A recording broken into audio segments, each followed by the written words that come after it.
ये 72 वर्ष के बाद आया। श्रावण का तीसरा सोमवार होता है शिव तत्व का। सारे सोमवार मान्य होते हैं, पर सावन के सोमवार की इतनी महत्वता क्यों है?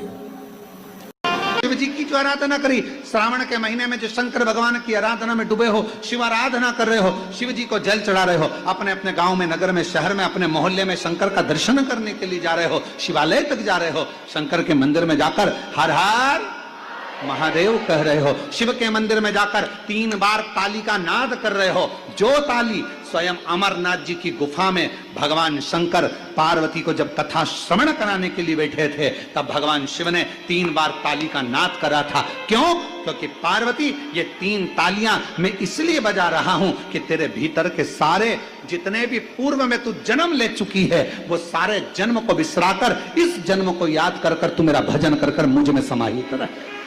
किसी ने पूछा अन्य देव और महादेव में क्या अंतर है? हमने कहा देवता देते हैं पल्ला झाड़ कर, महादेव देता है छप्पर फाड़ कर। फिर किसी ने पूछा अन्य देव के भक्त और महादेव के भक्त में क्या अंतर है? हमने कहा एक अंतर है, अन्य देव का जो भक्त होता है वो हो सकता है कि मार्ग से भटक जाए, और महादेव का जो भक्त होता है वो विश्वास पर जीता है, शिव के भरोसे पर जीता है, तो भटकता नहीं है। बेलपत्र चढ़ाने से किस किस चीज की प्राप्ति होती है?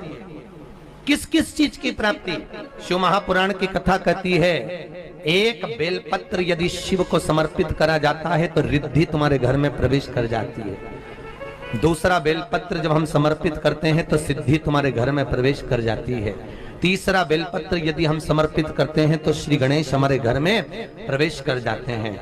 चौथा बेलपत्र यदि हम समर्पित करते हैं तो भगवान नारायण लक्ष्मी को लेकर हमारे घर में प्रवेश कर जाते हैं। और 5वां बेलपत्र जब हम समर्पित करते हैं तो भगवान शंकर गोरा जी के साथ तुम्हारे घर में प्रवेश कर जाते हैं। 5 बेलपत्र ही जीवन का सुख प्रदान कर देते हैं।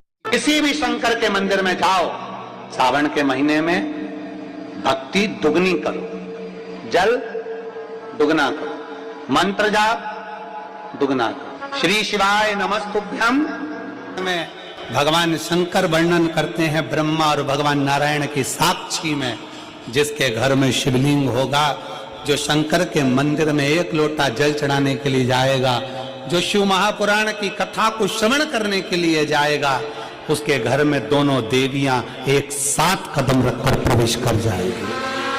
सरस्वती का कदम पड़ेगा, बुद्धि आएगी, विवेक आएगा, और फिर लक्ष्मी का कदम पड़ा तो लक्ष्मी उसके घर में श्रेष्ठता के साथ निवास करे। लोग आप सोमवार का व्रत करते हैं कि नहीं करते वो पता नहीं, पर सावन के महीने में 4-5 जो भी सोमवार पड़ जाएं, अगर उस पर अगर आपने व्रत कर लिया, व्रत को धारण कर लिया, या शिवालय के जाकर भगवान शंकर की आराधना कर ली, तो पूरे वर्ष के सोमवार का फल सावन के महीने के 5 या 4 सोमवार में प्राप्त